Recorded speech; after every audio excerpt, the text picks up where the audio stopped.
Yes, sir. And we're gonna go into some comedy. Some comedy. We got Terry in the building. What's good, bro? We got Robert in the building. Yeah, I'm here. We got BHouse in the building. What? What?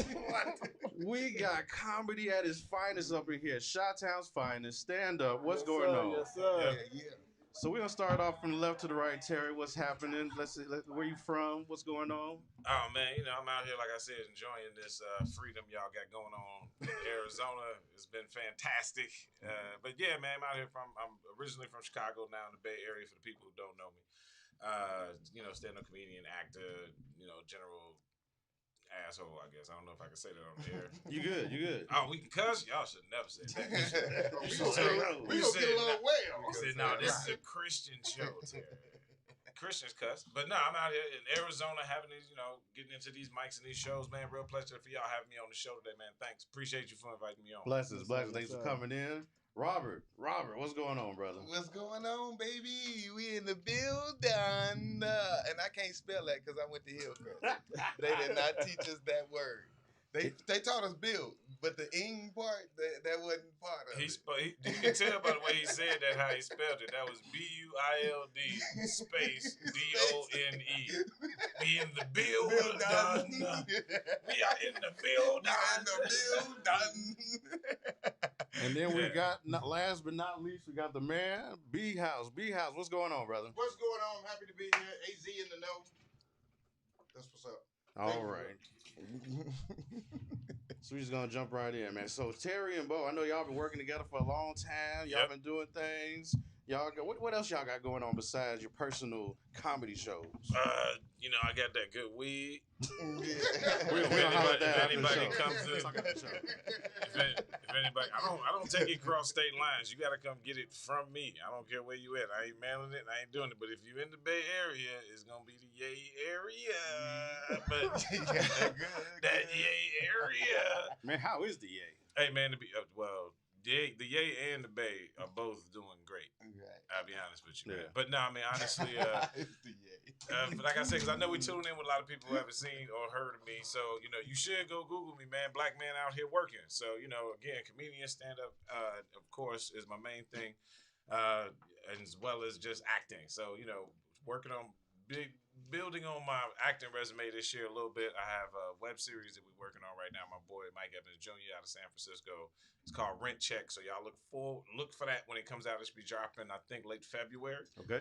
It's gonna be on the short streaming platforms. You know what I mean? So just trying to enjoy this West Coast weather and it's beautiful out here. Man, bro, it's unbelievable. You know what I'm saying? Especially coming from what is it? February? It's February tomorrow, right? Like negative below. Hold on, it rained and they act like it was bad weather out Bro, when it, I said, rain?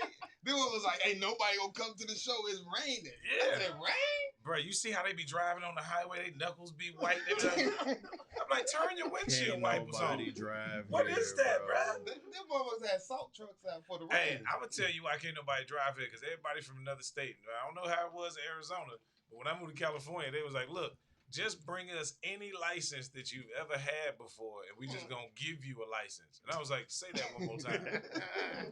I wouldn't found a license from 8 years ago, bro. I just gave it to them. They was like, yep, that works. And they just gave me a license. So there you go. West Coast wide open, man. That's why I dig it out here. You know what I'm saying? It's literally the Wild Wild West. You can literally carry a gun around. They don't care. You can walk into a store, gun on your hip, shown. Oh, wow. Yeah, see, that make me nervous. That's the same way it be when I'm in Mississippi. I get nervous around that shit. Hey, that is amazing, because I could bring my conceal and carry here. Mm-hmm. I got my license for it, but I'm just afraid to bring my gun he on got the his plane license, but his license as a black man. You his know license suspended right We can now. have a license. My driver's license ain't right, so I'm afraid that they ain't gonna take my gun It was license. like, now, if I got my gun license, that's straight. But if my driver's license still bogus, can I still get a ticket for concealed carry? Yeah, I can't even walk with my gun. They're like, nope, one of your licenses ain't right. Get your licenses together. Now, Terry, before I forget, did you just do a movie recently, Netflix? Yeah. Oh man, yeah. I was real blessed, man. I don't know if people remember, like Black Panther had more than one director. Mm-hmm. Okay. And Ryan Coogler is the one that gets all the love, the praise, and fame. For one, because his name is easy to remember, because I can't remember the other brother's name right now. And he was the one directing this Netflix film. So he, he was sourcing people out of the Bay Area because, as you know, they shot Black Panther, wrote Black Panther. All that was done in the Bay Area. Yeah. So yeah, when I got a chance to get on that set, it was pretty amazing. But I'm gonna tell you, it's funny you bring that up, man. Again, the movie is All Night in the Day. So if y'all saw the movie All Night in the Day, it came out on Netflix a few months ago. It was a great movie, man. Great cast. Make sure y'all see that. Make sure you support. Yeah, great cast, great movie, man. It was kind of wild. It showed the Bay Area in a real cool way too, man. So, but being on set is crazy because I've been watching like a bunch of, like everybody else, right? You've been binging on TV even before the pandemic, right? Mm-hmm. And it was what's the name of that show with the robots, man? Come on, like they've been on hiatus for a couple seasons. That's why I shouldn't have smoked weed before with both. Yeah. Anyway, but look, so I was watching this show, right? And the dude that played Peebles on Shaft, what's his name? This motherfucker don't remember none of his story. Nah, man. No, I know exactly what you're talking about. But you know what I'm talking, y'all know who the hell Peebles from Shaft is, and if you don't, I don't care. Because if you ain't old enough to know who Peebles from Shaft is, we shouldn't be having a conversation. You understand? But Peebles from Shaft, the movie, with Samuel L. Jackson. And but anyway, I was watching that show, man. As I walk out on set, you don't really know exactly who's been cast in it, man. I've been watching this dude. He became one of my favorite characters on the show, and then boom, he just walks clean out in there. And it was just dope that you can get into that environment. That's one thing about the West Coast, man. The work out here is different because this is where the work comes from. Hollywood runs the world as far as movies is concerned. So getting a chance to work with the different actors, that you might be fans of. I've had an opportunity while I was out here on the West Coast to also get into some work with them. So that's what's up. That's what's happening. Blessings. It's all about that hustle. You got to get out there. Scary money don't make money. Straight like that. And I want to get to Robert next because we got to move around the board here. Hey, it's a lot of boards. There's a lot of boards. Yeah. So where you been at? Everywhere. And what brought you to AZ? What brought me to Arizona? Well, I did the Tempe Improv Wednesday, and it was an amazing show. Funny. Shout out to the Tempe Improv, man. It was an amazing show. Thank you. Shout out to Bobby Johnson for bringing me out, man. It's an amazing show. Mellow B. Mellow B Productions. It was amazing. And then we did the Tosos Bar and Grill on Friday and Thursday. It's been amazing. That down. And tonight we at JP's Comedy Club till 9 o'clock after we leave here. And then we also doing Black Lives Matter online. Man, it's going down. It's crazy, man. So grind don't stop. I just went to Vegas and met some people, and now we here in Arizona, and I forgot my peoples was here. Yeah. Man, I said, man, he got the headline from well, it's not from every female in Black Panther. It's not headline. Hey, auntie. That's one of them. He has multiple hairlines. See, that's the difference. Like some people got one. He got a hairline wrapped around the side. He got the first one. He's like, I'm gonna add another hairline over here. Exactly. Making new dimensions of it. So, and then we wanted to come do your radio show, man. So we here. We just in Arizona kicking it, man. We leave tomorrow. So it's whatever tonight. You know what I'm saying? Y'all literally then flew in and took over AZ. That's what I'm talking about. If you're going to do it big. Appreciate it, bro. Hey, without you, we couldn't do it, bro. We appreciate y'all support, man. And you got your own shows going on, man. Let them know about your shows. Oh, man. Tune in. Tune in. Look, every Thursday, I'm at Riddle's Comedy Club, Thursday nights. Starting. If you're in Chicago. If you're in Chicago, Illinois, check us out. If you're not, you can still check us out. We might be zooming it in. You can pay to watch it on Zoom. So, we got some new stuff. Yeah, the old with the new, you know what I'm saying? We can still watch it. So I got you. If you ain't in Chicago, you can still watch these shows. And then Sunday, every first Sunday, first show is my birthday show, March 7th. So every Sunday, every Thursday, we at Riddle's Comedy Club, man. It's amazing. Don't forget, too, on Tuesday nights, we do the Bo and Terry podcast. We bring all of the funny, all of the comedians you could think of. Stroy Moy, we had Leon Rogers, Damon Williams. Man, Leon Rogers, that is funny. We have everybody on the show, man. They love us, and we love them, and we appreciate all the guests that come on. And then on Wednesdays, I do Robert Kane Radio. It's House Tunes Radio Show. Shout out House Tunes Radio. Yeah, shout out Cuzzo. We listen to house music and we bring in local comics. You know it's about that house music. Man, it's amazing, man. So we working all week, man. It don't matter. The grind don't stop. And then I'm coming back to Arizona in March to do the Tempe Improv again because they asked your boy back, and I'll be back on Icon Radio here too as well. Don't forget, year is going down. Yeah. I'm sorry, I had too much to promote. No, that's all right. We gotta let them know what's happening. We gotta let them know what's happening. Then we got BHouse, man. Ain't you got a show going on with BHouse coming up too? Me and oh me yeah, and Robert, we gonna be in Gary. Shout out to D-Man. G.I. Shout out to Marnie P. Yep. Did y'all say D-Man? D-Man, we got a show with D-Man in Gary, Indiana, February 6th. D-Man, dope. man, you know D-Man. Yeah. That's my man. Yeah, the handyman of comedy. The handyman of Yeah, comedy. so I did Tempe Improv just because I knew Robert was gonna be here, and me and Bobby, kind of settled our differences. So, I know Robert was here. He's from Chicago. We got a show coming up, so I just wanted to get on the show just to show some support and some love. So that's what's up. Man, because you've been MIA for a little while. You was taking over Arizona. No, you couldn't go nowhere, not hear BHouse name in Arizona. I had to step away for about 4 years because I just got tired of the bullshit.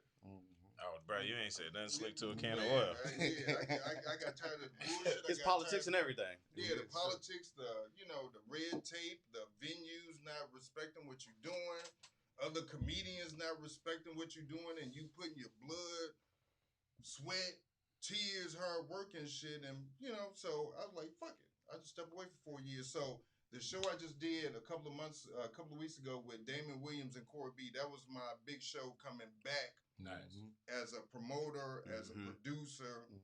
And so I got Robert scheduled for some shit, hopefully coming up soon. So that's why I wanted to jump on the show with him. So I'm happy to be here. This is me. I'm back. You're going to see me everywhere now. Icon Radio. You got the twisted tea. Twisted Tea, nigga. Got the twisted tea. We going to be on Tinder. We going to Clubhouse. We on Plenty of Fish. Plenty of fish. Don't get it twisted, T. Don't get it twisted. Don't get it twisted. We back. We back. Yeah, I know how you feel though, man. I took a break from comedy too, man. When you come back out, it must be like how dudes get out of prison, man. Because I was on everything. I had to hit every stage. So I was like, look, I'm just gonna come back and do it a little bit. I just miss it. I'm gonna come back, man. 2 months later, I'm headlining shows, going out of town. You know what I'm saying? Because you just jump right back in it. You got to. Yeah, it's only one way to do it. You got to take a step back and refocus. Yeah. That's like Richard Pryor. When Richard Pryor first started doing comedy, a lot of people don't know, he was emulating Bill Cosby. Yeah, for years. Yeah, he did. Yeah. And then, then he stepped away for a minute, like, you know what, let me just focus on Me and what's true to me. Mm-hmm. And then that's when he came back, and I was like, this motherfucker is just hilarious. Yeah. Man. So I just had to step back because it was just too much work and kids and girlfriend relationship. I'm like, you know what? Fuck all y'all. Let me step away for a minute. Yeah. See, you already answered one of my questions I was going to come back to later, like the actual work behind comedy. That's something we don't talk about and discuss. It's actually work. It's not like you just get up there on a stage and just say something. It's like a craft. Like, how hard is that to do that? Well, I mean, if I go, actually, we should go. You was already kind of speaking on it. Maybe let you go first. Or I go either way. What?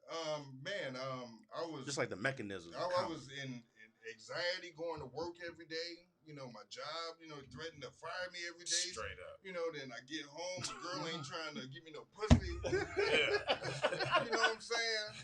My kids like, fuck you, nigga, you ain't did shit. And I'm sending money every motherfucker. We like, what? So at a point, I just, I just said, let me step away. And so, comedians actually took some shit that I was doing and trademarked my shit behind my back. Oh yeah, they And did. that As soon as Still you leave, jokes. Soon as you leave, They steal your life. They be like, oh man, you about to quit? That's too bad. Who want to do which joke you want? Right there, the same conversation. I'm gonna start doing this just take bit tomorrow. everything that you're doing, though, and they don't know all the blood, heart, and sweat and tears that go in. Yeah. The shit that we don't speak about on stage, but the shit that we go through that comes out on stage to a certain point. Yeah, exactly. So didn't you just have an issue about that too? We're gonna double back. I remember something about that. Yeah, go ahead, Brandon. No, but to make a long story short, I'm just happy to be back. This is just me trying to network again and get back with some good people who focus. So thank you guys for having me here. Much respect. Because it's like an untapped market here as far as comedy. Yeah, it's wide open. It's wide open, and that's what we're trying to get into. It ain't nothing else to do because we in the pandemic, so you might as well get your joke on. But kind of speaking on what you were saying, man, this is what a lot of comics forget. Like everybody thinks that we just clown, right? And that that's what you were saying. You know what I mean? Like, oh man, it's easy, y'all funny, so it's just easy, man. But comics be sick. Comics be having bad days too. You know what I'm saying? Sometimes we fighting with our girl all the way to the mic, man. And then we gotta get up to you call my name. Hey, what up, y'all? Exactly. You know what I'm saying? We fighting over here, and then so then we got switch it on. You know what I'm saying? But it's show business. You know what I'm saying? That's something somebody said to me a long time ago. You always heard people call it show business, right? So it is a show, but you also got to be prepared to handle the business for that, which means being funny when you don't feel like being funny. You ain't gonna miss this money. I might be sick, but how sick am I? I ain't like Corona sick though. I just want to make sure. Right. Now, if you get comedy and Corona, that shit still don't translate to a live show. But I'm just saying, like, you know, days where you just not feeling up to it, man. You know, and you still got to go out there because you was booked a month ago. It don't matter about your feelings. It don't matter about what's going on in your life. You know what I'm saying? And you still got to switch it on. And that's where the anxiety comes from. You know what I mean? That's where, like, you know, it fights your job, like you were saying. Comedy is one of those things where it wants to take everything. But just like you were saying, it is show business. So to answer the question, in that, you know, a lot of my comedy is based around the business side this time. Yeah. Because in honesty, we started comedy when I was 19. And only did it because I was the type of person that'll grab your mama wig off her head at the mall and run. You know, I was that ignorant. You know, it's funny because it's true. And my friends would be like, bro, you need to do something with this craziness you got. So it was like my mama called me a black beetle this morning. You know, my mama roast me, you know. So, shout out to Lois. Shout out to Dolores, man. So my mama, you was the first wig I snatched off at the mall. You started it. Started a trend. I just started it. Thank you, mama. It was dry. I had to snatch it off to get another one. You dry snatched on it. Was almost like a match. I almost set her head on fire. The dry ass wig, Mom. Don't worry. I'm gonna get you. But that's where I get my comedy from. My family, they've been roasting. My grandfather roast, you know. So it's always been a part of my life. But then back then, we just did it only for the roasting and the fun. Yeah. But then I left comedy like everybody. We all left comedy for a minute. And when I came back, the advice I got was that it's show and business. So I came back for the business side because I knew I can show. You know what I'm saying? So buy my shirts. I'm selling T-shirts, sweaters. Speaking of the business. And make sure y'all pick one up. I got T-shirts. Hey, at JP, we selling T-shirts, buttons, hoodies. I got masks as well. Y'all come on out and buy them. I'll give you a special discount tonight. For y'all, it's the regular price of $25. Okay, special discount. Why does this feel like I'm in the movie? Infomercial. It feel like I'm in the movie Money Talks. The regular You price. sound like Chris Tucker from Money Talks right now. Everybody come down to the car wash. Everything 50% off. 50% off, baby. You gotta hustle, man. You gotta be that way. You gotta sell yourself. You gotta promote yourself. Yeah, definitely. And that's how y'all came into AZ and just took over in one weekend. Hey, it's like y'all didn't even have a show tonight. Then next thing you know, man, I got a show tonight. Yeah, that's what I'm talking about. That's the game though. That's the hustle, man. The way like where we came from, it was on the road. You know what I'm saying? It was like that's what it would do. Like we just gonna all get together and drive to Atlanta, all get together, drive to Detroit, and then we'd just be on the phone like, yo, I got a show, and it's like, man, we in town, hit this dude up. That's how the game, you know, that's the way I was taught to do it. That's how it used to be. Yeah, and so but while you know, now we're incorporating both. So yeah, we still on the road doing that, and I'll be doing a Zoom show. And we online. And we online, and we on this radio show where it's like we know we're just stacking the deck now. See, to me, comics need to really take advantage of what's going on right now. For real. Man. It's crazy. You know what I mean? Not just what, come to Arizona, come to Vegas, go to Florida, wherever, go to Atlanta, wherever the comedy's at, so you can come in because they need to hear our voices. But also, man, you can do all that, plus you can Zoom. At the same time. This is like something for the regular stand-ups, not the YouTube cats. You know what I'm saying? Not the Instagram cats. Yeah. I'm talking about for the real stand-ups. See, the thing is, we stayed out of this world. We was like, y'all can have that stream. Yeah, it was two different worlds. Yeah, it was the internet comic and it was the stand-up comic. Right. Yeah. And we hated each other.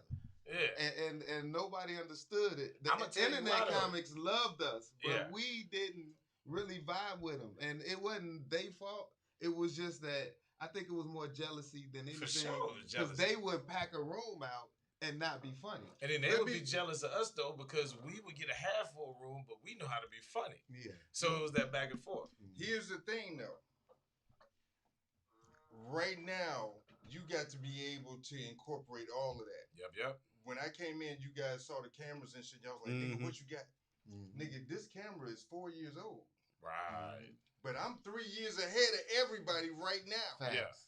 Yeah. Yeah, because I see your setup was amazing.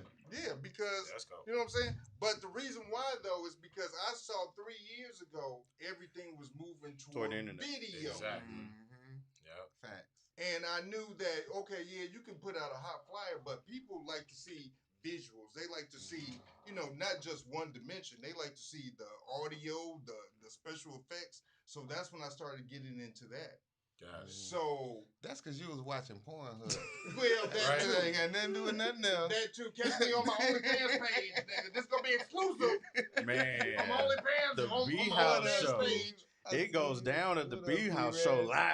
But I knew that everything was going toward video years ago, so that's when I started investing in equipment.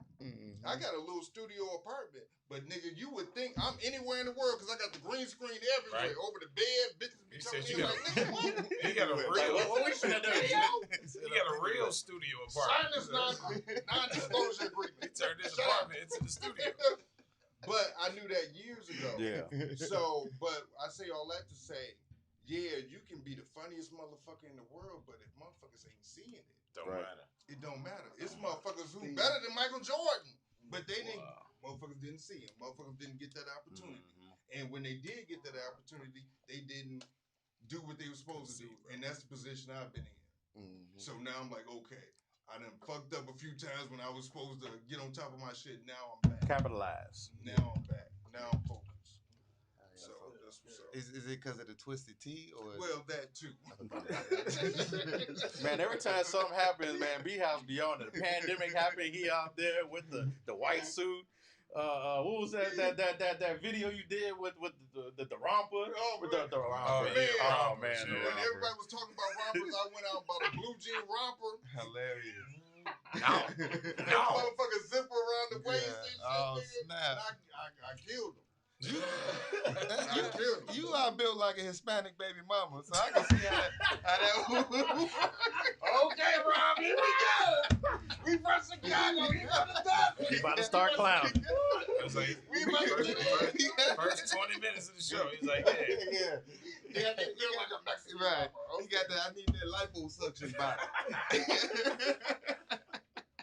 he got that good tax money body. You know, he got that good income tax Rob, check you coming. just visited now, nigga. Don't let me call these Mexicans, nigga. They will bury you underneath one of these cactuses. Right. Hey, yeah, I already know. Nah, I'm with you, bro. Come on, Mr. Quick. You know how it is in Chicago. If, like I said, my mama roast me. If we That's what we roast, do. we family. If I don't roast you, I don't fuck with you. Yeah. I do not That's fuck true. with you if I don't roast you. Trust me. Okay. You know, you can ask all my friends, Steve, everybody, Don B in the building. What's up, Don B? We got comedians. Everybody tune in. Keep tuning in. T-Rez in the building. What's up, Brooke? Barcel. We got KB Evans. Jim Perry in the building. What up, Jim Perry? It's a lot of comedians Jim- that they check sound like in. an Charlie employee. Matt. Jim Perry. That sounds like He somebody got to go run, see. he run JP's comedy. See? He's That's an what I ex- said. I he's said, an that sounds like ex-cop an on employer. his He's an ex-police officer, too. Run. Spook in the building. We got a lot of comedians. I just got to put that out there, nigga. Right. He ex-police. He's an ex-police officer. Make sure y'all meet us at JP's tonight, man. It's gonna be funny. Burrito body. Hey, what's the address there? I know it's in Gilbert. Both of it looking like a burnt taquito. I think. Both built like a burnt taquito. Look, Hot look, chocolate body. look, You a hot chocolate body. Look, the first time I did JP's Comedy Club, he was like, BHouse, you ain't gonna be vulgar, are you? You talking to BHouse, I'm right? like, motherfucker, you booked me. You ain't see this shit before now. You ain't seen it before now. That's funny, hilarious. I'm finna offend everybody in this bitch. Offend everybody. I was just saying, like, you know who you got when you book me. Right. Yeah, hilarious, y'all. Yep. No, but make sure y'all come out to JP's Comedy. I found the address, 860 East Warner Road. Yep. Make sure y'all come out, bring the funny, bring your friend, Hey, bring two of them. Tell them Robert Kane sent you, because they tripping. Tell them Robert Kane sent you. You get a discount. It's the Secret code at regular the door. price, but it's a discount. shipping and handling. Right. This is this guy. Just tell him I sent Yeah, free shipping and handling. You get it. you.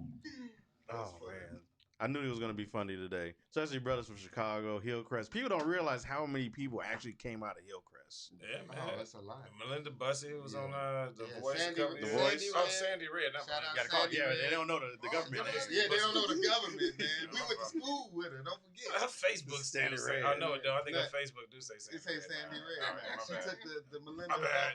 That's how you know I know these people. All right, this ain't no joke. This is the crew. I know her mama. Right? Facts. I Oh, do got the man. Back from me from You funny. I'm a Bussy, man. Yeah, Miss Bussey, man. Rest in Yeah, peace. rest in peace. Yeah, rest in Oh, I'm peace. sorry. She was the band. That was the whole band mama, half a Hillcrest mama. She was everybody mama. You sure was in band, weren't you? Yeah, man. Yeah, I we forgot band about kid. that. We Yeah, drummers. We was a drum line. Before the movie. Yeah. Before the movie, though. The original We was drum line. We was living that life before Nick Cannon made it commercial. Big brother, right. Get your ass. Hey, why everybody trying to roast me? Y'all know I can't roast back. Y'all- That's funny. See, look, you know, You say you better everybody, get 'em. everybody know I love roasting. So they roast me when I'm busy. Gotta get it right. But hey, shout out Don B. I hate she talking about I got a 2-in-1 jacket on. Hey, I have a question. I have a question. I got a question. What's happening? Now, as a comic, who inspired you? Who inspired me? I mean, well, that's a big statement. Inspired is like in what level? Because honestly, like I was always appreciated Eddie Murphy because I just thought he was the best. But it was really the comics from Chicago that inspired me to be great. You know what I'm saying? To want to work to be better. Bernie Mac. Yeah, not just Bernie, like Leon Rogers, Damon Williams, seeing them live, like going to an actual comedy show. The first time I went was to TNT Comedy Hook with this dude. You see what I'm saying? Is it a coincidence that we both ended up comedians? We were young. Right. And sneaking into a comedy club, and we saw that life, and that's what made us really, for me, for real, want to get on stage because it was different than watching it on TV. I was like, this is way more raw. This is like, no mistakes, no pause, no breaks, no edits. You just got to be on it. That's what made me want to get on stage. Okay. Yeah. Well, I don't know what made me. I to be honest, I didn't think about comedy. I really wanted to be an actor out the gate. I always wanted to act. And like he said, I was 15, he was 16. Yeah. And the crazy thing was they did an 18 and over night at this comedy club. And we were able to sneak in. Yeah. And I both off a fake ID. Yeah. So it was so exciting. It was so exciting that night. We said we want to go to the 21 and over night. Yeah. And let's say the 15-year-old, 16-year-old, what we decided to do was rent a limo, wear suits, and go to the 10 o'clock show just to go into a comedy show that's 21 and over as a 15-year-old. But look, see, he just showed y'all the condensed version. We'd Oh, already crazy. been sneaking in for like a month, maybe 2 months. And was like, man, I'm tired of sneaking in going to both shows. We've earned the right now to just go to the 21 and over show. Nobody told us this. We just felt that way. And I was like, we got to figure out a way to do it, man. But like, yeah, if we dressed up, we got the limo, all that, they ain't going to turn down that money. Yeah. So we just showed up, and they was just like, all right, from that point on, we just walk in whenever we wanted. Wow. And that's kind of the beginning of the comedy journey, even before we got on stage. And then I still didn't want to do comedy. Actually, after that, I just loved it until my baby mama got pregnant. Shit, I need a new career. Yeah. Right now. I need something to happen. I thought comedy was going to be my way out because everybody thought it was crazy. But, you know, to be honest, my real inspiration is Martin Lawrence, Red Fox. I also love Lenny Bruce and George Carlin. Man, George Carlin is one of my favorites. Sure, yeah. So I love real comedy. I love honest comedy. And I love, like, right in your face. That's why I, like, went right at the Trump lovers. Oh, that song, man. 'cause it You was got like, to. You got to go right in. And had them laughing. Yeah. You got to Man, listen, everybody like racist jokes, first of all. You know what I'm saying? Have y'all at home right now know all the racist jokes. So, yeah, you just do it on stage. Y'all want to know why I date white women? Yeah. Because I know y'all already know why they dating me. We know Yeah, that. We that's know funny. that. We already know. They the only motherfuckers that got air conditioning in Arizona. Oh, I bet. Hey, BHouse, who's your what inspired you? You know what? Growing up, I listened to a lot of Richard Pryor, Red Fox, like everybody else. You know, I'm 50 years old. Everybody think I'm, 25. Thank you. But right now, you know what? I'm really digging Deion Cole. Yeah, Deion That's a funny cat. Deion Cole has a Netflix Working it out. thing, working it out. It's cold. And it just shows him just working on material until he can really get it perfected. And some of the jokes, I was like, nigga, you know, I'm sitting there like, man, I can do this. You know, even though I'm looking at him like, but I'm like, man, I can do this. You know, because some of the shit, like he on the show, you know, when they came out with the cake. Oh yeah, you talking about on Blackish? No, on the working it out. Oh, working it out. Oh yeah. On working it out. You know, he working on his material, and so it was his birthday, and they came out with a cake and shit. I just did a show with Damian Williams and Corey Bale. I was gonna have motherfuckers come out with the cake and everything, but I just got so much going on. But when I saw him do it, I was like, man, I'm on the right path. Exactly. It's like, yeah, exactly. Like you looking at it, you put yourself right inside your gift. You ain't even know it. Right. You know what I'm saying? Just pop up like that. But it's funny, like that working it out with Deion. I just happened to be in LA while I was just there working while he had the residency at the Hollywood Improv. And that's what he was doing. It's like I saw him build that special. Every Sunday, I think it was, he would do a comedy show, and it was called Working It Out with him and his feature, Ocean Glapion, is also the homie. Shout out to Ocean. Shout out Ocean. You know what I'm saying? They were working on what they were going to be performing over the next year. That was what it originally started as. Then I watched them turn that idea into a Netflix special. Right. Because the world shut down. They was, Deion killing, so he was getting ready to go back. Every year, Deion Cole does a new hour. He works on, building a new show. He tries not to repeat shows. So that's what he was doing as an exercise, like kind of his own open mic. And then I watch him take something like that when the world shut down and say, you know what, since we got all these recordings, boom, we can just do it like this. Taking advantage. You see what I'm saying? You got to take advantage of your situation. Like some people might just be like, oh, what? No tour. He got a Netflix deal out of that. You know what I mean? And just compiled all that shit. Yep. And that's what I'm doing now, compiling a bunch of bullshit. But this is it's important to everybody that this is show business. The business is half of it. Yeah. So you got to be smart about the business. So any comic that's smart about business, Kevin Hart, is an inspiration. You know, you can't slack on anybody. Got to find that next niche. Whatever the niche is, man, you got to find it. So hey, man, y'all inspire me right now. I'm trying to figure out how to make my logo metal. I need a metal logo. We worked hard for this, man. We worked hard for this. I got an Icon Radio. Shout out to you guys, man. ICON. You got an acorn. You got a con artist website. Right. Like I'm a con. Right. That's an ex-convict website. Icon. That's what happened when you built like Willis Drummond. This dude. Man, we need to get y'all like together. Just like, but look, y'all need to do something together. Just go on tour. We are here right now. Ain't no tour. Hey, but look, think about this too, Larvell, because you brought up Deion, right? Now, when that same club that we went to when we sneak in, Deion would be one of the dudes that was there every week. This back when Deion was still at home, Corey Holcomb was still at home, D-Ray was still at home. Man. Like a bunch of heads was there, right? So we went from watching this dude as a teenager sneaking into a club to this dude is the fucking Old Spice man now. Yeah, exactly. If that don't show you like trajectory of how shit is possible, this dude is like, he became such a household name. He's now a spokesman for Old Spice. Same dude that we was just kicking it with 15 years ago, 20 years ago, whatever, when we were shorties in the club. So that's why I know it's possible. Same thing with D-Ray. I met D-Ray the first year he started doing comedy. Yeah. I wasn't doing comedy yet. I was just a fan, but look at the trajectory. Now he on my favorite show, Snowfall. Yeah. You see what I'm saying? Yeah. So it's like if you can see it out of your group of people that you kick it with, that's how I think it gives you the ability to see yourself somewhere you might not be. Because we already seen people pull themselves up. Yeah. And you gotta just pull yourself up like you did, whether you quit or not. Everybody sitting right here one day was like, you know what? Fuck this shit. I'm done. And you gotta stop. You gotta stop. You can't just pull time. But if it's in you, you gonna come back. That's like us. You know, a lot of people don't realize our story. Like, if y'all don't know our story, we started off with AZ and No on television, actually. We was I remember on that. AZ TV7. And we did about a good 3 seasons with that. Yeah, we was good. You know, it was on TV. You see us every week. But it's like you said, the business aspects on the behind the scenes. So it's like people don't realize, like, just to produce it, air it, that's $30,000. You know, airtime, that's a whole nother, what, 1,500. And that's what, every 2 weeks. Then you got to pay the people. It's a lot of money involved. Yeah. So like when it came to the sponsors weren't really coming through like that. Gotcha. But we had a good show. So we wound up ending that. We took a hiatus for about 3 years or so, 3-4 years, and we decided, you know, we still wanted to get that message out, especially How like everybody else do. We come from Chicago. We see something missing. We want to take over. Fill that void. Fill that void. So we brought it back to radio, and it's just been.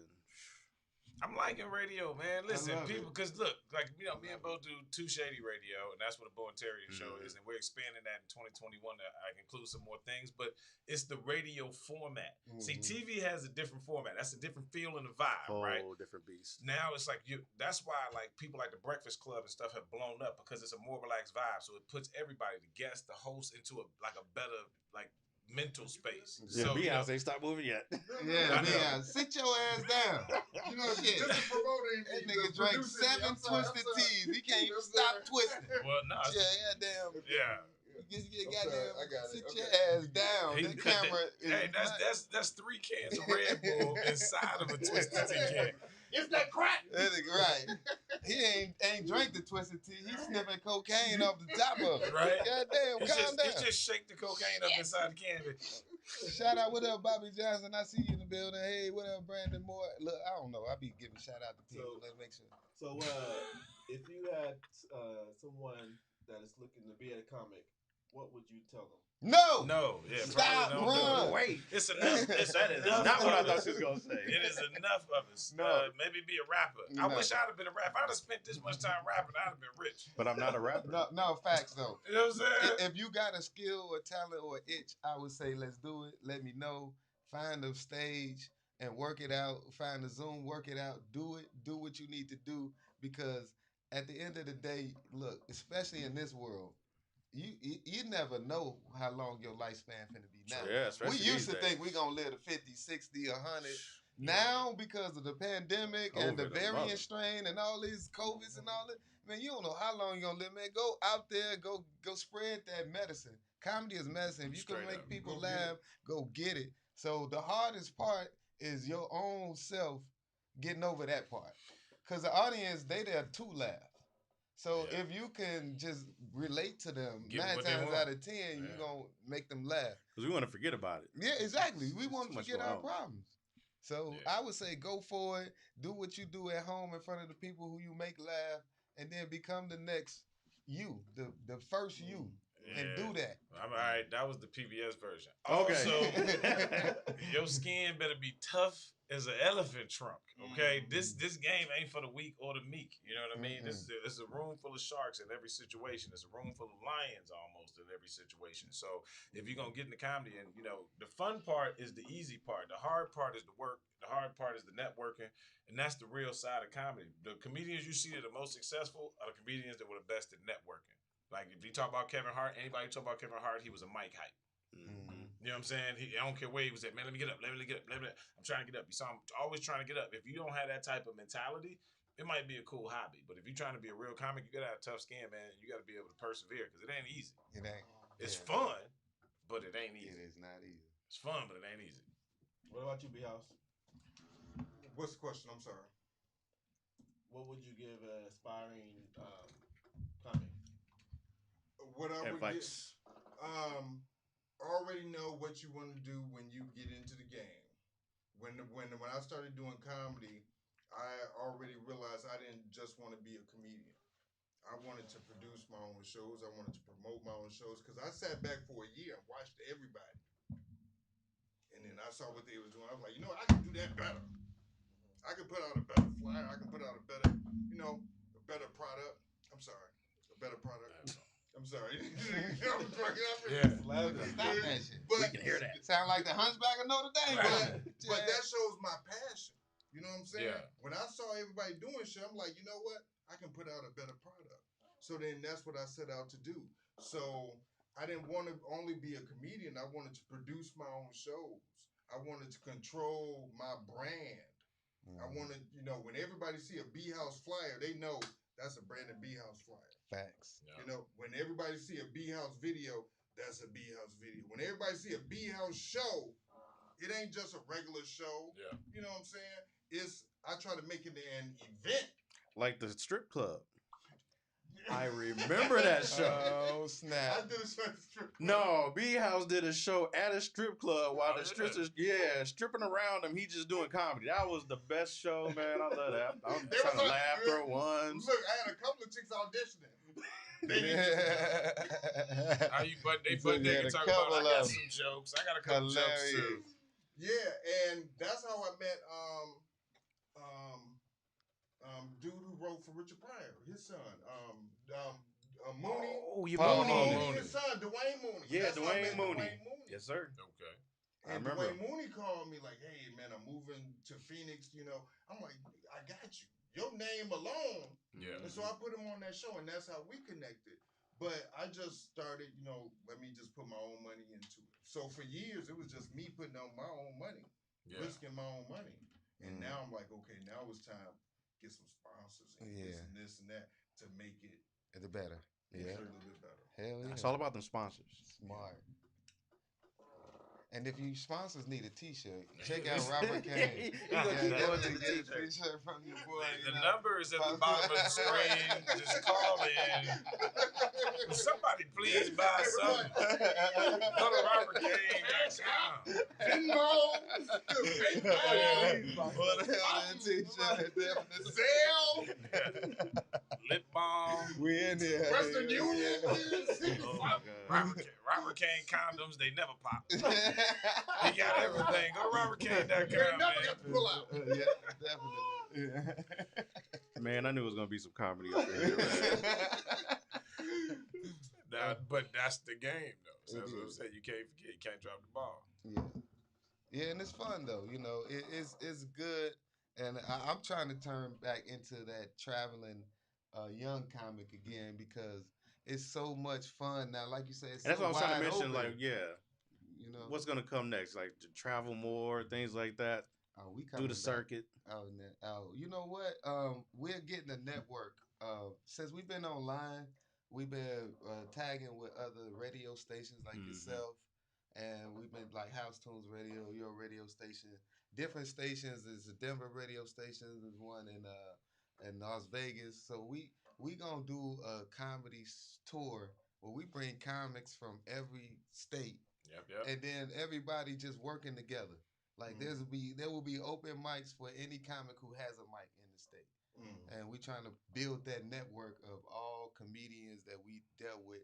And right now it's almost like 600 comedians that we could work with. It's like the underground comedy. Yeah, railroad. so it's been crazy. So we building something huge, You know what I'm saying? and we definitely want you guys part of it because we definitely want you guys to be the funnel, especially to let the word out in the streets. That's good to know because I got a group of comedians that's on the same shit. Right. From Florida to Pennsylvania to Cali. I just been like, no, I ain't doing shit right now. Let me go back. Aaron Wesley, who's performing all around the country, he like, nigga, man, when you're ready, let me know. Sean, Shay, Clemson, Nod Ross down in Florida. Them guys. Big Joe up in Philadelphia. I can go down the list. It's a bunch of we got two separate networks that we need to combine together. That's why you see what I'm saying? Fucking here. Network to the network. Yes, exactly. That's what I'm talking about. Yeah. And see, I never would have known that unless I was here talking to you right now. But see, that's why I'm about advertising. That's why y'all need to get these Robert Kane. Somebody please buy this guy. Every 5 minutes you gonna hear a commercial. I'm like, nigga, I need some merchandise. Every 5 minutes you gonna hear. I need selling something. How we only get one radio commercial? Right. Hey, Mel. I need some merchandise. There you go. Hey, somebody told me, my older person told me. So one young person said I was advertising too much. But then an elderly person tell me, they was like, well, I see McDonald's commercials 8-9 times a day. And it don't bother me. So why would I get mad at you for doing the same thing? So ever since then, I just, you know what? We got to promote because if McDonald's is $1 billion industry, they going to sell burgers regardless if they promote again or not. But they advertising everywhere. It's not just about promoting yourself. It's each other.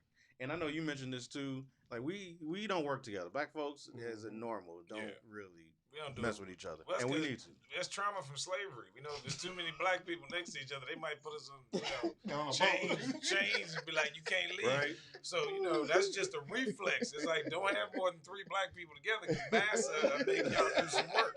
And then you can't work it. That's what you have. everybody See, that's the stories. I don't know what y'all people told y'all. That's what I heard through the grapevine, man. Like everybody just scattered out because it was like 2-3 slaves together, and they come up with a project for them. You got to look like you coming from other work. So yeah, that's just reflex. But like honestly though, you can't work with everybody because everybody has their own agenda, which is fine. Oh, we've dealt with that in this industry. Yeah. Oh, we've dealt with the same thing. Yeah. You know what I'm saying? So you have to be real selective, and that's once again why I stepped back for a minute.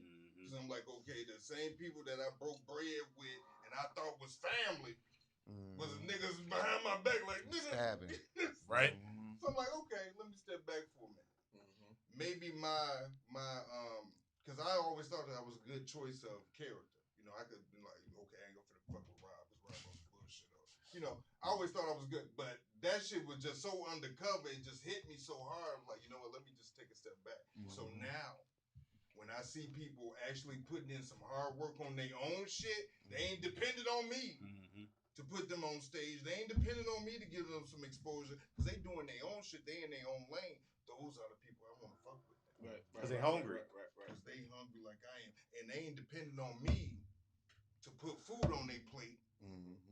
They ain't depending on me to get them exposure and do what I'm gonna do anyway. But they on their own shit. So you know, if you on your own shit, I'm on my together. Yeah. Oh yeah. But if you ain't on shit, and you depending on me, then you waiting on me to, you know. They ain't even worth the time. Right. You know, and then when you stab me in the back behind that. Yeah. And that's why we don't. But really you know what work I'm with each learning other. though. But this is what I'm learning. This is what growth comes from, right? I ain't gotta like you to make money with you, and that's a hard thing to realize. You know what I mean? You might. I've worked with some people now that I'm older, younger. I'd have been like, man, never. You know what I'm saying? Like I was talking with my girl. I think I might have talked to you about this. Like Carlos Mencia, right? In the comedy world, Carlos Mencia was kind of like, you know, out kind of. It was like he was kicked out for a little bit, you know, because he was stealing jokes, right? And it was a point where I would never want to be seen in a picture ever with Carlos Mencia. Just because you're like, oh, he's a joke thief. Now, I was at the San Jose Improv, and I was just kicking it with his opener, right? Who's his nephew, Rivers Dunlap. And I'm kicking it with him because I know him, and I'm just there actually eating up all his food and drinking up all Carlos Mencia, you know, budget. You know what I'm saying? Because they give him a budget and shit. So I'm like, fuck that. Might as well. We about to eat on Carlos, right, on some bullshit. But the last day when I was like, hey, man, I'm not going to be here tomorrow. Like, you know, have a good night, Carlos. You know, he had a great weekend. You know, I'm sure you're going to have a good show tomorrow. He was like, oh, man, I was going to ask if you wanted to go up Sunday. And I was like, okay. Hell yeah, this is right. He had 5 sold-out shows at the San Jose Improv. You know what I mean? Well, I'll be an idiot not to get in that dude's audience. Let me grab some of them fans. You know what I'm saying? I mean, even though I didn't see eye to eye with Buddy, if he recognized me, I'm going to recognize him. If it's going to help me, then yeah, I'm with that. Right. And that's something that, you know, in my 20s. Right. Well, he's in my 20s fans anyway. You needed them. That's what I'm saying. He's like, somebody need to pick my fans up. You look like a good girl. Because now I done patched up some bridges with some people that I said I would never work again. Yep. But now I got some other shit coming down the pipe. And I'm like, okay, you know what? Let me, not that I'm kissing nobody's ass, but now I done grown. Exactly. It's all about the growth, like he was saying. I see things a little bit clearer now. I done got rid of the snakes and the distractions. Even with Bobby. Me and Bobby had a beef for 4 years. You know it. Me and Bobby had a beef for 4 years. Everybody in Phoenix know a nigga Anonymous. Everybody know Anonymous. Know that video. But me and Bobby talked. I said what the fuck I had to say. He said what he had to say. We patched it up. I see something bigger on some real shit. Yeah. Hey, and with everything going on in the world, we got to work together as black people to a certain degree. Hey, we learn from the mobs and the gangs. When you warring, you can't make no money. You can't make no money at war. Yeah, you only spend money at war. So we need to squash everything. Let's figure out how to ride this COVID wave out and into the 2022. And it's not just comedy. Crazy. But that's funny. That's what I was just about to say. It's not just comedy, right? Like racism. Like we out here fighting a virus, an invisible force that don't see black, don't see white. You know what I'm saying? We fighting an invisible force and still getting shot by the police. So that shows you the bullshit that's really going on in America. The whole world saw that, right? So even though you saw North Korea, South Korea, you know, they've been at war forever. You ain't heard no bullshit going on over there. You ain't really heard too much going on in China. And they was just on bullshit right before COVID, fucking with black people. But then all of a sudden, all that shit went away except for in America. We still dealing with racism at the hands of the police. Racist people still want to fuck with black people in the middle of a fucking pandemic, right? And it's on film. And it's on film, but that's what's dope. Enough other people saw it and was like, you know what? We got to get rid of these stupid white people. Like, white people finally had it up to here with white people. And that's what's amazing. You know what I mean? Tired of White people, yeah. White people. White people tired of white people shit. They're like, man, y'all need to stop this shit. Y'all making us look bad. Shit, we don't give a fuck about them people. You know what I mean? It's enough of those people now to that we're at where we're at. You know what I'm saying? Where they can storm the Capitol thinking it was just gonna be all good, and like, nah, y'all going to jail too. You know what I'm saying? Where 10 years ago it would have been like, oh, come on, man. Jail. That one lady who stole Nancy Pelosi's laptop. Yeah. This mom is back at home. She only got probation. Ain't the one black guy still in jail? That's ridiculous. That went in? Right, the black guy in jail. He didn't do nothing but look. And the white lady that stole her. The black dude should have been. I'll be honest with you. He should have had his ass locked up. I broke into Cory Booker's office and they ain't said shit to me yet. Hey, well, Cory Booker ain't got nothing in his office. Right? Yeah. You need to go to the Willie Wilson office. Willie. He was in there trying to get pictures of his girlfriend. Now you break into what's her name? Waters. What's her name? Maxine You Waters. break into her office, nigga. You liable to get shot. Yeah. She ain't playing. She got them files in there she need to protect. Let me use your bathroom. Sorry, that vodka is right by the room, right I behind know, you. man. Cause you keep Hulk smashing Right, the table. goddamn. Hulk smash. I keep telling him quit banging the damn table. I can get started. I know he about to go do some cocaine in the bathroom. Yeah, he gonna sniff everything off the countertop. He about to come back. Yeah, bounce Eyeballs off the gonna be walls. big. He be like, "What's that, y'all?" You know, they got these first picnic tables in here. You know, he might What get is the okay? What is the most memorable moment in your my career? wife? Yes. Oh, you better let her in. She's Oh, gonna kill you. man. That's funny. Right? She probably already in the building. You think you didn't let her in? She's like, "I'm here." What you get ready to say? I don't know. That's So scary. what? So what is your most memorable moment in your career? Oh man, that's impossible. Man. That the fact that I could, you know what though? All right, I'm gonna be completely honest with you. It was something that had nothing to do with anything, but it had something to do with everything. I was talking to my son one day, and he was talking about his friend, talking to his friends, and my son lives in Chicago. I'm in the Bay Area now, and so some of his friends hadn't met me, and he was like, they were like, "Well, who you look like, your mom or your dad?" And he was like, "A lot of people say I look like my dad," and this is what he's saying to me. He was like, "So I Googled you, and I showed them a picture." And I was like, why the hell would you Google me instead of just showing them a picture of me and you in the phone? Yeah. And he said, well, because I can Google my dad. Wow. That's dope. And I was like, whoa, that's deep. I never thought about that. Like, he's like, I can Google my dad. Everybody can't do that. So I want to be able to, flex a little bit. Like, yeah, this my dad right here. He is, right? And I'm like, that's deep. But then the immediate thought following that was, oh shit, what is he looking at of me on the internet? You know what I mean? I didn't even think about it until that moment. Like, what did he see? What does he see when he Googles me? So I Googled myself, and then I was actually surprised at what I saw. It made me understand, like, yeah, man, you're doing what you're supposed to be doing. You're making strides in your industry. It's not very hard to find me online. There's two Terry Dorseys. One of them was a radio host. The other one was a comedian. That's how I go. When you Google it, those are the two things that's gonna pop up, and it's easy. One of them white, one of them black. So that's one team. Right. You know? It's like one or the other. Yeah. So that to me was probably my favorite moment. It was my son allowing me to recognize some of the strides I had made because I'm just working. I don't sit there. I'm not one of the people to sit up and Google myself and see what pop up or look and see. I don't care. I didn't even know I had my Facebook followers had doubled at one point, and I had no clue that this had even happened because I don't go and check my followers. I'm not caught up on that. But it was my son allowing me to, maybe you should take a look and then see what people see. Because if he was that proud of me as his dad, you know what I mean? I was like, maybe you need to be as proud of yourself too. And that's when I woke up. So that was my favorite moment in comedy. That's dope. I feel that. Yeah, that's good. Yeah. You're right. You I like can't top that. that. I ain't gonna even answer that question. Skip me. Right? No. Like you said though, it is a lot of amazing moments in the career. But if I could look back to one, we did the MGD comedy search, and my dad. This was like the only show he's ever seen me do in person, and it was at Navy Pier. Yep. And Skyline Stage. Skyline Stage. We were in the finals of the MGD comedy search. And my dad brought his best friend, and it was just amazing because he always supported it, but he's just never seen it. And ever since then, he's been super supportive. So my dad just coming out and seeing that, it was just everything to me. Yeah. So I think that was my most amazing moment. Awesome. This was up. Yeah, man. What about you, B? Yeah. Same question. My most amazing moment in comedy, I would have to say, would be the first show that I. It's what's the word I'm looking for? I'm fucked up. I told you.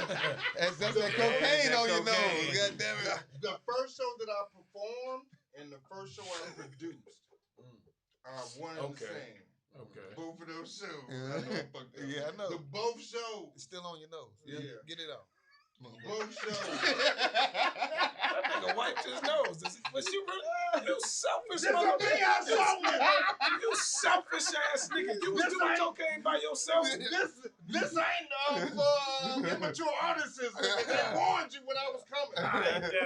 You selfish mother. You know I live in California. Oh.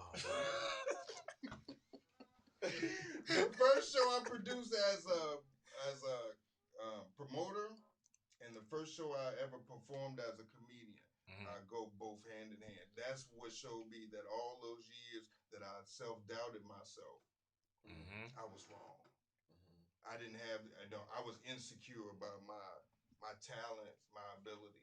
And then when I finally, just like fuck it, I'm gonna go out there and see. And then just the response from everybody. My first time stepping on stage, the owner of the club didn't even want me to step on stage. He was like, "No, you too drunk, you too high." I'm like, "Nigga, I got too many people here. Too many people been wanting to see me do this." Yeah. And I went on stage and killed it. I was like, okay. The first show I did as a promoter, as a producer, was with Sean,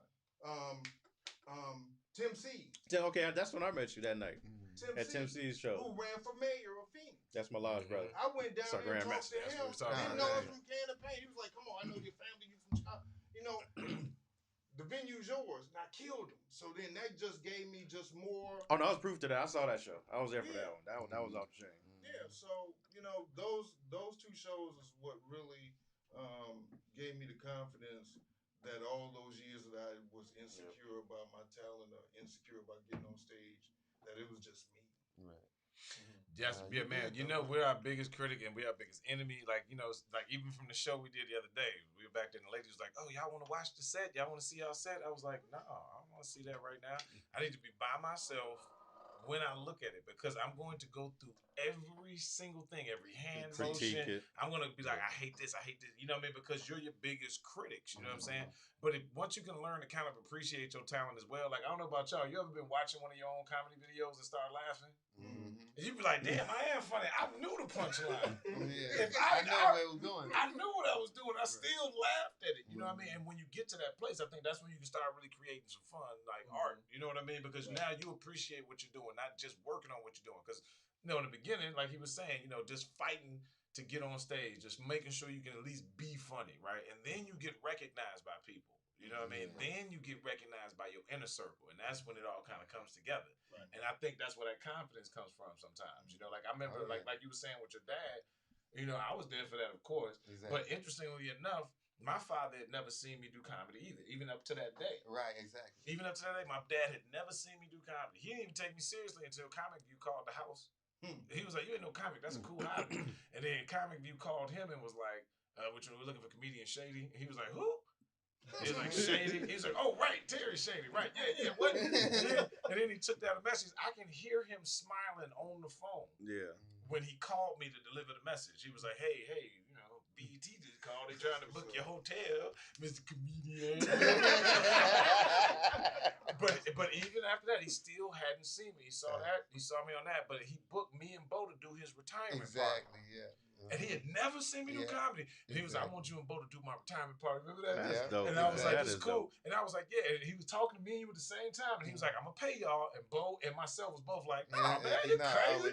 You can't do that." He was like, "Nah, I respect what y'all do." Yeah. That's what's up. Yeah. And I know y'all get paid for what y'all do, so I'm gonna pay y'all. When stuff like that happens, that's what push you over. Yeah. Because we can get strangers' attention. They don't gotta go home with us. It's the people that go home with you to see. When you get those people to recognize, that helps you be strong. That's why the circle around you in comedy and acting honestly, business, anything you're doing, if that circle don't give you that type of confidence, that's usually why you ain't succeeding.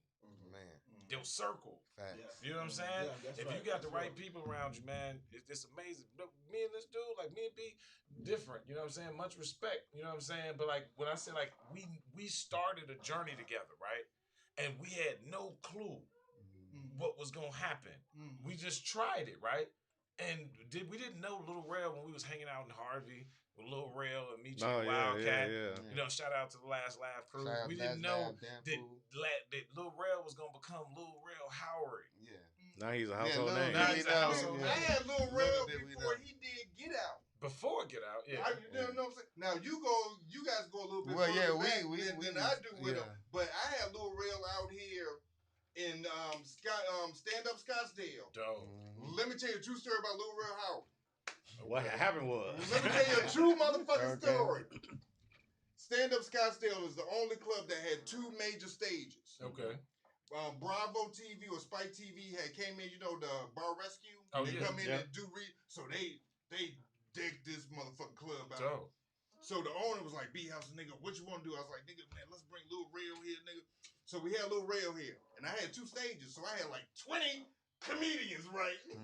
So Lil Rel was backstage, you know, with his glasses. He was looking at us motherfuckers like, so I come there and I'm like, you know, I'm trying to get everybody ready and shit. So I was like, Lil Rel, what's wrong? I said, come here, let me holler. He said, nigga, you got 1,000 comedians on this motherfucker. Nigga, what the fuck? I was like, Lil Rel, nigga, man, we got two stages. I was like, come here. So I took him on the other side. It was 200 seats over here, 200 seats over there, bar. I was like, so Lil Rel, nigga, you from Chicago? I'm from Chicago. We black. We in Scottsdale telling jokes, nigga. Straighten up your glasses. That part. Right. Hey, come on, let's go. He said, straighten up them glasses and let's go. Because he was mad. He was like, come on, Lil Rel, come on. So I feel that. I'm sorry, I don't want to hit the table. But That's because February is tomorrow. It's the Civil Rights. And yeah, that's what it is. But no, Black I History totally feel it's all about your passion right now, man. If you're not passionate about it, then man, get the fuck out the way. Straight up. That's somebody else Get in the here. fuck out the way. Yeah, let somebody else in. It's a bunch of people, and if y'all ever watch this, y'all know who you are. Quit, leave, retire. You've had enough. You've done enough, man. It's a changing of the guards, bro. You can see this. That's what it is. You know what I mean? As soon as Dave Chappelle became the OG, it was a changing of the guards across the whole country. That is so true. Because up before Dave Chappelle, the OGs were Eddie Murphy, Bill Cosby, and Martin Lawrence. All the people that put Those him were on. the OGs, right? And now he's become the new OG. You know what I mean? But not even Martin Lawrence. Martin Lawrence was still kind of in the same hunt with Dave Chappelle. I mean, like the OGs of the game. Well, but that's because in Martin movies he still put Dave Chappelle on. Oh, he did put him on. So for sure. he was the OG for Dave Chappelle. That's true. I forget how powerful Martin was. Yeah, he put I him say at Martin Blue Lawrence Streak is and an other OG Yeah. just for the simple strength of motherfucking Def Jam, bro. Yeah. comedy. Yeah, If Def it Jam. wasn't for Def Jam, A lot of people a lot of wouldn't be motherfuckers on. wouldn't even be doing. They would just be sitting home and be like, nigga, I think I'm funny, but I'm scared to get on stage. But when motherfuckers started seeing Def Jam comedy, it was like, you know what? Let me try it. Yeah. Let me step on Because it was stage the for a first real raw, internationally televised show. It was so raw. That was a very raw comedy show. That was the closest to going to a club that I've ever seen on camera. Facts. A bunch of other shows are dope, but Def Comedy Jam, it made that's the same thing I loved when I saw it live is what I saw on Def Comedy Jam, and that's what made all those dudes stars. All the freestyling. What comedy show do you see the host freestyle on? Right. Right. Martin Lawrence was given full autonomy. He can roast the audience. He can roast the celebrities. Kid Capri. You shutting it never down. saw that on comedy on a national, on a big level. You know, and Def Jam definitely broke that down, and it's proof of it. You know what I mean? Look how many people. You got about 30, 40 millionaires from that one show. just based off that one. Just 30, giving them 40. that one shot. And then there's motherfuckers who was only on that show one time, but they done used that one Hell appearance yeah. to make a Catapulted. whole career out of maybe one Straight up. hot ass joke. And that's all it You took, know, though, and that's all it took. Well, but yeah. that was the strength of that of shit. Def That Jam format, comedy. Yeah, and it's never been duplicated. Nobody's ever come with anything that had that type of strength. You know what I mean? Even though, like in Living Color, it's like we used to say that about In Living Color. I still but watch then Chappelle's show came. That was something that actually filled the void of In Living Color. Up I until auditioned Chappelle's for show. In Living Color. A lot of people don't know this. Oh wow! You auditioned? Showing your age. I Damn. show my age for real. I auditioned when I was at school at Columbia College in Chicago, and this was when Keenan Ivan Wayans and Damon Wayans and all of them left because Fox TV didn't want to cut them in more percentage. Oh, this on is the the second half. syndication. This is the second half. Okay. Fox didn't want to get in more a percentage of the syndication, so they was like, "Fuck y'all, we gone." So they was looking for new comedians. So they came down to Columbia, and I'll never forget it. I was standing in line with 400 motherfuckers to perform, and it was a nigga that looked just like Damien, looked like Tommy Davidson behind me, but he was cracked out Tommy Davidson. Damn. Right behind me. You sure it wasn't just Tommy Davidson? Hilarious. Shout out to Tommy Davidson. You know that's a joke, bro. Love you, man. No, this nigga was really cracked out. Just playing. I'll never forget it. But this was when Snoop Dogg first came out with his album and shit, Gin and Juice and all that shit. Yeah. So I had changed some of the lyrics and shit to make it gay friendly. And it was like one of 400 motherfuckers. And I'm performing, and I changed the lyrics to make them, And so I'm stripping and shit in front of all these motherfuckers. And when I got down to just like a G-string, and motherfuckers cracking up laughing. And I didn't get a call back. He said, I didn't even get a call back. Wow. He For the G-string bit? Great for that one. I was killing them, though. They was You didn't get a call back for the G-string bit, man. But That's funny. Robert Towns is about to come back. Yeah, I heard.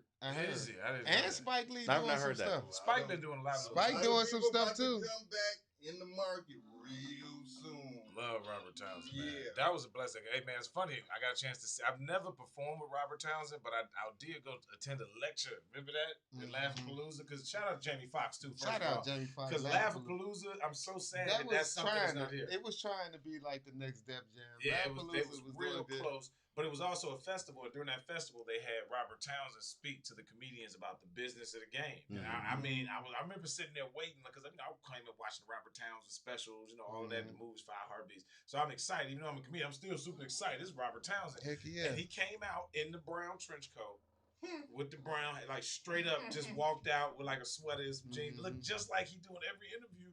And it was a blessing to be able to get that knowledge even then, you know what I mean, from somebody so iconic, man. But it was those type of little instances, like I said, what Jamie and them were putting together, what Martin was doing, you know what I mean, the 90s, Martin early 2000s. did it with First Amendment comedy too. First he Amendment tried comedy, it, with First Amendment comedy, but it's just hard because comedy is evolving. And you can't do it like you used to. Def Jam, the format of Def Jam ain't gonna never come back. No. So we're gonna have to figure out an online way or something else. Pandemic version. I think a it's whole gonna be new live. version, you know what I mean? I think it's gonna be live, bro, because like if you think about Martin Lawrence, right before the pandemic as well, he was doing the Lit as Fuck tour. And he stacked the hell out of that tour. He so did. I think it's gonna go back to the arenas again. I think the next Kings of Comedy is about to emerge. Because again, going back to what I was saying, it's a changing of the guards. Everybody, including Kevin Hart, OG now, as far as his career, not as far as his age, like he's done so much. He's so powerful. He's done. Like, I mean, even if we never see another Kevin Hart special, we'll love him. But you know what? I think the problem is like Def Jam went into anybody brand new. Yep. Young, fresh. Just trying I to don't get give a everybody. damn. Yeah. Nowadays, even like First Amendment comedy, he went with straight OGs. He went with straight people. Like nowadays, people not always going to the young meat. And that's where the comedy is. Comedy is in That's you. what made that. You know what I'm saying? Comedy is building these younger people up and putting them on stage. So when you say, what do you say to a young comic? Come holler at me, all young comics. I don't care how old you are. If you're 16, 15.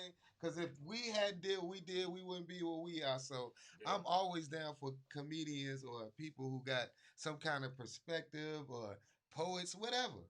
Come on out and holler at your boy. I'll put you on stage. He'll be selling anytime. t-shirts. I was waiting for it. I swear to God, I'm waiting for T-shirt. You know you're going to have that t-shirts on there. I'm going to make you sell a t-shirt for me. You know what I'm saying? Jordan Bell That's for the comedy. Wolf of Wall Street of comedy. But no, that is real. I just have to fuck with you, but that Right. is real because we are because of the people that help put us on as well. You know what I mean? That's why, like, I ain't gonna lie. When I was getting hired, I don't even talk about this too much, but like, when I first went to California, one of the ways I wanted to get on with the clubs, I wanted to, I didn't know anybody. I'm from Chicago. I never really kicked it in the Bay, so I went back to my roots. I'm like, you know what you need to do? Get a job at a comedy club. Man, Just get a job at a comedy club, and I became a doorman. Now, mind you, I was also just coming back to the stage, so I became a doorman, which allowed me to watch comedy. Kind of, instead of just open mouth, like, let me see what the trends are, let me see what's going on in comedy. But that also allowed for me to, that opened the door for me to work with improv on a different level because I came in underneath the employee act, so they feel like they grew me up. I'm like, nigga, I was doing comedy 10 years before I moved in. But they felt like and it's true though, they did grow me up in comedy. But the thing that, the reason I want to bring that up, aspect of it. showed me a completely different aspect. Now I learned mainstream comedy as opposed to urban comedy. But in that interview, when I got hired, the reason why the general manager immediately hired me, same question you asked. He was like, "Who are your biggest influences in comedy?" Right? And I was like, "All right, this is a boss question. I'm a boss, so I know what you're doing. You're trying to pick my brain on shit." So I was like, honestly, it was the comics I was closest to. Right? I said I came up in Chicago, so Dion, D-Ray, Corey, those are my biggest comedy influences, and me. And he was like, "What?" I was like, "Yeah, me too." He said, "You inspired by yourself?" I was like, "Yeah, man. I inspire myself. I can't believe that not only do I know those people, but they know my name." So that's inspiring. The people, it's like what they say, you got to work until your idols become your rivals. That's right. And the fact that those people who I came up before they ever knew me, I knew them, know me now is what made me say, yeah, I'm also my favorite comic. Because I can't believe I pulled that shit off. Boss. You know what I'm saying? And you don't know my testimony where I came from before comedy. Yeah. Because I could be dead in jail or, any especially from Chicago. So, straight up. But that is a word to the wise, to the younger comics. If you really want to get on, that's kind of what I did. I got riddles because when I first came back into comedy, I said I want to be in a comedy club. And I did the exact same thing he did. Instinctually, though, I right? instinctually went to working. I said, I went to the show. I saw that they had a void. And I asked the owner, I said, "Hey, if I come here, do you need the help?" "Hell yeah, I need the help." And I just sat there and I was able to learn from the side till I was ready to get on stage. And I was able to get on stage any night. And that turned into, man, we love the way you work. You come on time. You funny. Would you like your own night? And then it was 2 nights. You see what I'm saying? Then the pandemic happened. They calling me to do shows. Instead of me having to beg, they calling me. So let your work for you. You know what I'm saying? Show as well. business. So they start we calling talk you. about this the whole show. That's show business. You want to get into show business? Well, get into the business of comedy. There's 2 levels. You got hobby comics. Yeah. You got open. It was more than that. You got hobby comics. You got open micers. And then you got professionals. Then you got YouTubers. Then you got Instagrams. Levels to comedy. But if you got to figure out the business of what it is you want to do. And then you got those people that just right there, just trying to get the right people to notice them. They ain't necessarily open micers yet. And they ain't necessarily headliners or nationals yet. But they just need that right person. Right. You know what I'm saying? And they building their own brand. Look at Country Wayne. Yep. Country Wayne's a great example. That's a funny cat right there too. Country just he putting on his own motherfucking show. Yeah, man. And he got a following. That's the thing. This is the difference. The cool thing is, when I came back in the game, when I left the game, social media was still fledgling, right? And now when I came back in the game, social media is driving the game, right? And what I like about that is you can just create your own audience. You know what I'm saying? Shout out to Corey Holcomb, 5150 Show. You know what I'm saying? He got his own audience. He don't have to go through no networks, nothing. He can say and do what he want. And he didn't have to worry about repercussion from some executive here or executive there. It means you now can create your own industry. There are YouTubers that can walk right in front of me. I wouldn't know who the hell they are. But it's millions of people who know them. Making a killing. Everybody got a podcast like Jeezy. Jeezy got a podcast. T.I. got a podcast. Lil Wayne got a podcast. Everybody, right. You know what I'm saying? But I'm talking about the people that we don't even know. It's people out here with millions of followers that you can go to the grocery market and everything. They make $20,000, $30,000, $40,000 a month. It's a lot of comedians who just on the college circuit that you would never know about. On what circuit? College. The college. Just doing college shows before the whole COVID, but they were just doing college shows. And you wouldn't really know them, but they making a fucking $1 million a year. Straight up. Just doing college shows. That And- NACA circuit. You know, I know. That's that NACA And circuit. just killing them. And I'm like, okay, it's a whole different, it's different. Just like you said, it's a whole That's why we try different to tap levels into of this shit, market. you know? Untapped here. So no, I totally feel that. Yeah, man. But it's just, you got to get into the business of it. At the end of the day, like you did, like you said, the first day doing comedy, then the first day doing a show, they have the same weight because that's when you, to me, and it's no disrespect. I'm not saying this in a disrespect way. When you started promoting is when you became a comedian. Exactly. Because now it wasn't about taking handouts. It's about what I say I want, what I say I need. That's the comedian. That's deep. You know what I'm saying? Yeah. Matter of fact, I want to make sure I got That's this. deep. I want this type of food at my show, and when I get my green room, I want this. That's when you becoming the entertainer. You were working on it. The same for me. Even though I did a lot, and I'm not saying if you don't promote, you're not a comedian, but I'm saying your mentality has to change where it becomes a job. And once you started promoting, that's when you became a professional comedian. Nobody can take that from you. Facts. You know what I'm saying? You got goods and services for what you're doing. You know what I mean? I'm selling a product. Yeah, when you start booking your own comedians Yeah. and paying for air flights and hotels and shit, I want shit to be run a motherfucking certain way. Yep. Yeah. So I can This is sell my my brand. product and y'all can buy these shirts. I do it. $20 a piece. Yeah. Just for y'all. Hashtag Icon Radio. I give y'all $5 off each shirt. But He got me. I done bought shirts, man. The whole that. Yeah. But he absolutely right. But you know what though? That's something else. You just touched on something real big too. And this is what I gotta say about you, Lavelle, man. The fact that you came out was enough. I haven't seen you in so long, man. It was dope that you even came out to the show, and I love that, right? But what makes it, man, let you know what type of person he is. He's come out not just to support in person. He's come out to support financially. He's buying whatever. Exactly. He wanted to make sure that he showed us actual support. See, in the black community, a lot of times we feel like support is just showing up, and it is. But that real support that we need to give each other is buying each other's stuff, buying each other's goods and services. You know what I mean? Helping us, helping that comedian or that comedian helping you. Yeah. That's support. See him walking into the second show. Yeah. With the shirt he bought from me from the first I show. forgot about that. And then wearing the merch. That made so many people look like that. Yeah. That showed so much power, in the support. And I thank you, brother, Yes, for that sir. all day, man. You are a good dude. But that's man. what we need to do more Respect. of, man. See, but I mean, we also got two almost 3 decades of friendship. Oh, yeah. And so, but you got to look at it that way, man. When you Well, say we you got a lot of people that's like that still haven't Well, bought a yeah. button from you Wouldn't buy shit. or nothing. You know what I'm saying? So, Yeah, but that, if we do more of that, like you're saying, black community getting together, raising our own. You know what I mean? Master P made his first money out of the trunk of his car because the community was helping make him rich. No Limit Records, before we had the distribution deal, it was the streets that was the distribution deal. We supported each other. Bootleg, man, at the gas It's like all station. my people from Hillcrest. I done bought Alan's book. I done bought Stacy's book. yeah, me I too. done bought though. Tania's book. Nice. Yeah, man.